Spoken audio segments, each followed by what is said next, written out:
Okay, now let's look at the fourth installment, and we're going to look at passing by reference. Alright, one thing we need to review really quickly is our notation of references. So let's say if I have this line of code, int x gets 90, right? And then we have reference to an integer named z, reference to an integer which is called z, will refer to x. Okay.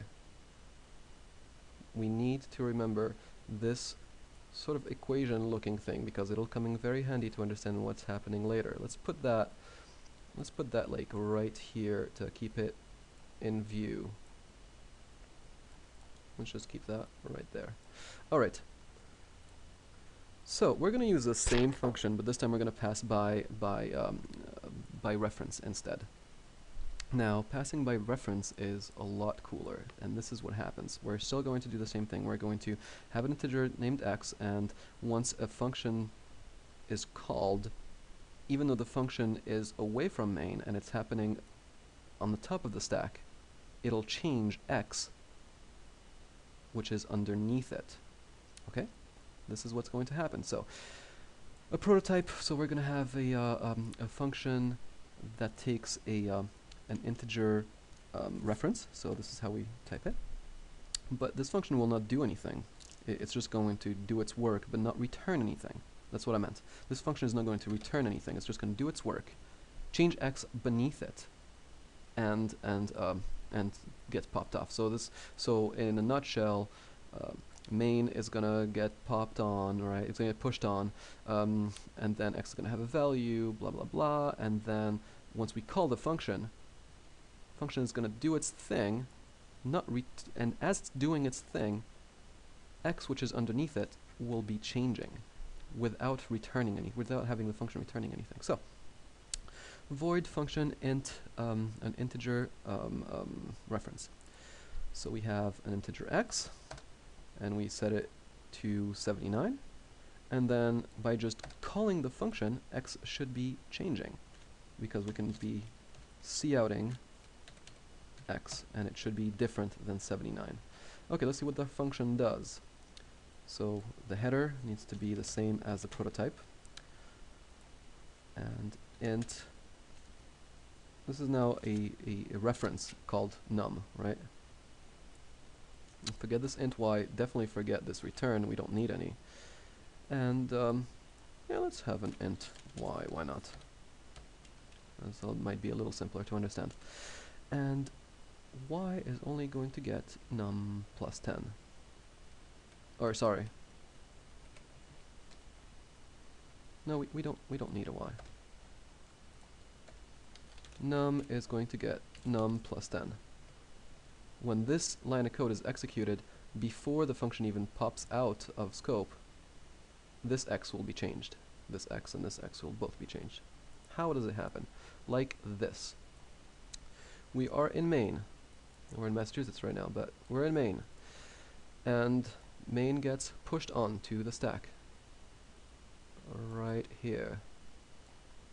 Okay? Now we said we declared an integer x, so it's going to find a empty box, right? An empty memory cell.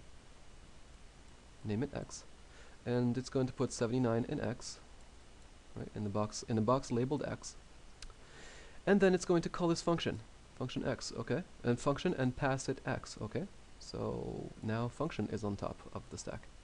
It gets pushed on, sorry. Now this is where the funky stuff happens. Remember this equation. It's not really an equation, but like I said, you take the function header, right, and you set it to get the function call. Exactly how it is. This is how you double check yourself to make sure your syntax was correct. And then you take a red marker and you can pull those two things out, and you're left with int and int ampersand num gets x, just like we have int ampersand z gets x. And this is, you know that you wrote your function call and your function header correctly, and things will work from now on. Okay, now the funky thing is that since num is a reference to x, this is happening over here. Now this single cell is being accessed by address. This one single, what I mean a single cell I'm pointing to, this single cell, which is labeled x and num, which holds 79 and has an address of 237, is being accessed right now, even though we're on the top right now.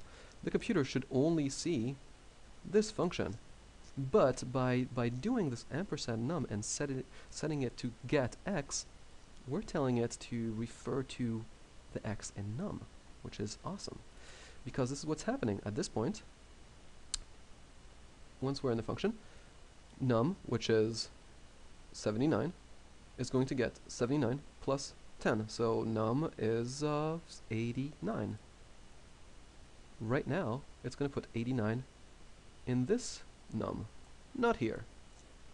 Here, something more complicated is happening, but we're going to look at that when we do pointers, because I'm just going to confuse the hell out of you if I say that ampersand x is 37.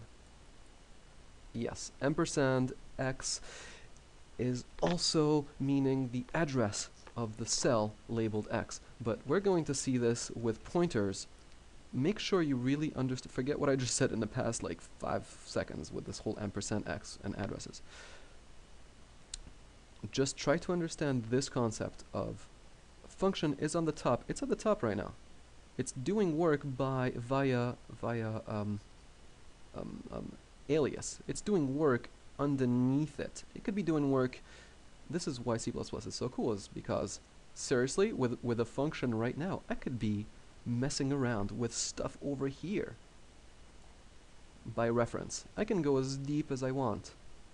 I don't have to just only worry and only affect the variables that are on the top of the stack. I can literally make solitaire, like, you know, change the math in solitaire. I can do anything I want as long as I find out where the integers, the variables of solitaire live, like what their memory address is. All I gotta do is set.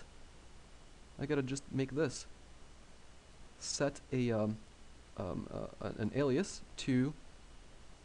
Set an alias, meaning I have to know where this address is, and just pass it in my numbers from my functions, from my function. Okay, so this having been said, this is why